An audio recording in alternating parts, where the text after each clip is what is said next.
தேர்தல் நெருங்க நெருங்க நடிகர் விஜயின் தமிழக வெற்றி கழகத்தை வந்து பல முறைகள்லயும் வந்து தாக்க முயற்சி பண்றாங்க மீதமுள்ள அனைத்து கட்சிகளும்.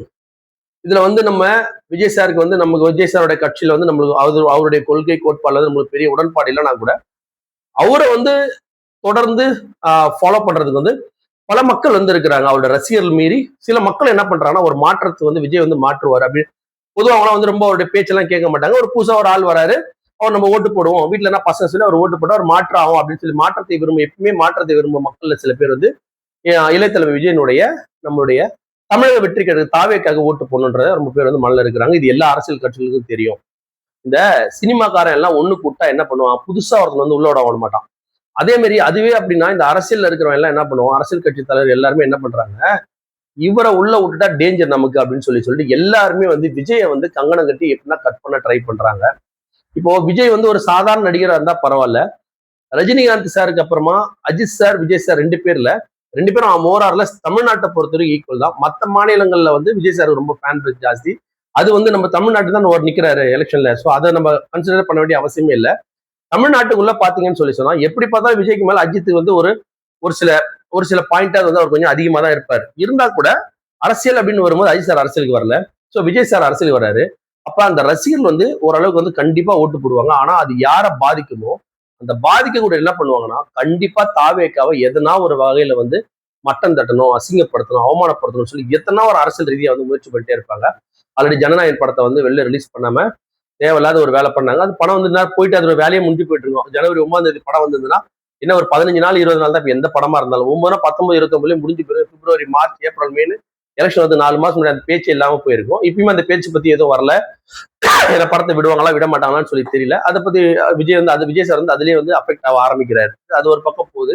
அதுக்கப்புறமா இப்ப அப்படியே பாத்தீங்கன்னு சொல்லி சொன்னா இன்றைக்கு தேவையில்லாத அவங்களுடைய மனைவியுடைய விவாகரத்து அப்படின்னு சொல்லி ஒண்ணு இன்னைக்கு நான் நல்ல நியூஸ் பார்த்தேன். இதெல்லாம் ரொம்ப இந்த நேரத்துல இதுக்கான அவசியம் ஒண்ணுமே இல்லை. இதே அவங்க எலெக்ஷன் முடிஞ்ச அப்புறம் அந்த மனைவி வந்து போட்டுக்கலாம். இல்லை எதனா இதுலயுமே வந்து எனக்கு வந்து பர்சனலா சந்தேகம் இருக்கு. யாருன்னா சொல்லி இந்த டைம்ல போடுறாங்க. ஏன்னா சங்கீதா வந்து அவங்களே திமுகவில் நடந்த ஒரு நிகழ்ச்சிக்கு வந்து அவங்க தனியா வந்து அவங்க வந்து பார்த்துட்டு போயிருந்தாங்க. அது ஒரு ஒரு ஒரு துக்க நிகழ்ச்சி வந்து பார்த்துட்டு போயிருந்தாங்க. ஸோ அவங்களுக்கும் திமுக என்ன சம்பந்தம் இருக்குமா நம்மளுக்கு தெரியல. இருந்தாலும் வந்து இது இயற்கையா நடந்தா கூட அது இப்ப நடக்க வேண்டிய அவசியம் கிடையாது. அவர் வந்து ஒரு தேர்தல் வந்து முறை போட்டி போடுறாரு. போட்டி போடும்போது அவருக்கு தேவையில்லாத அந்த பெண்கள் மத்தியில வந்து அவருக்கு ரொம்ப மதிப்பு மரியாதை இருக்கு. அந்த மதிப்பையும் மரியாதை கெடுக்கிறதுக்காக இந்த விஷயத்த பண்றாங்களான்னு. பட் ஆனா அரசியல்னு வந்துட்டா எல்லாமே பண்ணுவாங்க, எல்லாத்தையுமே ஃபேஸ் பண்ணி தான். இன்றைக்கு நேற்று இது கிடையாது. பல வருஷங்களா பல 100 ஆண்டுலாம் நடக்கிறது தான் இது. அதுவும் ஜனநாயகத்துல வந்து பாத்தீங்கன்னு சொன்னா சுதந்திரத்துக்கு அப்புறம் வந்து எந்த புதிய தலைவர் இருந்தாலும் எல்லா துன்பத்தையும் அனுபவிப்பாங்க. பெண்களை வச்சு அவங்க ரொம்ப அசிங்கப்படுத்துவாங்க. வீடியோஸ் கூட ரிலீஸ் பண்ணுவாங்க. யாருக்கு எதுவுமே தெரியாது, என்ன நடக்கும் எந்த நேரத்துல எது நடக்கும் அப்படின்றதே வந்து ஒரு பெரிய ஒரு எந்த யாருன்னா தப்பா பேசியிருப்பாங்க. அந்த மாதிரி வீடியோஸ் பண்ணி பல தலைவர்கள் வந்து பாதாள நிலைமைக்கு தள்ளவங்க வந்து இந்த மாதிரி ஒரு அரசியல்வாதிகள். அப்ப இதை வந்து இயற்கையா நடக்கிற மாதிரியே தான் இருக்கும். ஆனா பல விஷயம் வந்து இயற்கை நடக்கிற மாதிரி ஏற்கனவே வந்து பிளான் பண்ணி பண்றது ரொம்ப இருக்கு. ஒரு காலகட்டத்துல ஒரு குண்டா தூக்கி போடுவாங்க. இன்னும் எலெக்ஷன் 2 மாசம் 3 மாசம் தான் இருக்கு. இந்த 2-3 மாசத்துல விஜய் சாருடைய பேரை வந்து கெடுக்கிறதுக்காக பல விஷயம் வந்து தொடர்ந்து வந்து நடக்கும். அது எல்லாத்தையும் எப்பயுமே வந்து மக்கள் என்ன பண்ணா ஒரு மனிதனுடைய தனிப்பட்ட விஷயத்தை வந்து தனியா விட்டுறணும்.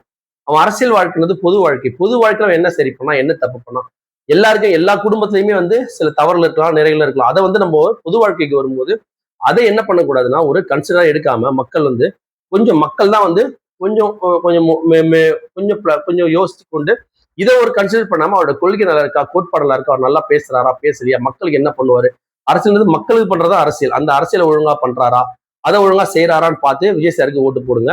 அதுல வந்து ஓட்டு போடுறதோ உங்க விருப்பம். ஆனா பர்சனல் அஜெண்டால வந்து ஏன்னா இன்னும் என்னென்ன விதமான ஒரு கெட்ட பேர்ல வந்து விஜய் சாருக்கு கொடுக்க போறாங்கன்னு தெரியல. அவருடைய பேச்சே வந்து பல கிண்டல் கேலிக்கு ஆளாகுது. அதுல வந்து தப்பு கிடையாது. ஏன்னா அவர் பேசுற பேச்சுல நல்லது இருக்கும் கெட்டது இருக்கும், அதை கிண்டல் பண்ணலாம் கேலி பண்ணலாம் எல்லாம் பண்ணலாம். ஆனா அவருடைய பர்சனல் விஷயத்த வந்து எக்காரணத்தை கொண்டும் அரசியல் நேரத்துல இந்த நேரத்துல எந்த மக்களும் கன்சிடர் பண்ணக்கூடாது. அவர் இப்ப இன்னும் இது போல பல விஷயங்கள் அவருக்கு வந்தா கூட அவரோட கொள்கை கோட்பாடு சிறப்பா இருந்ததுன்னு சொல்லி விரும்புற மக்கள் வந்து கண்டிப்பா அவருக்கு ஓட்டு போடணும். பர்சனல் வச்சு என்ன பண்ணக்கூடாதுன்னா எந்த விதமான அரசியலையும் நீங்க வந்து பண்ணாதீங்க, மிக்ஸ் பண்ணாதீங்க.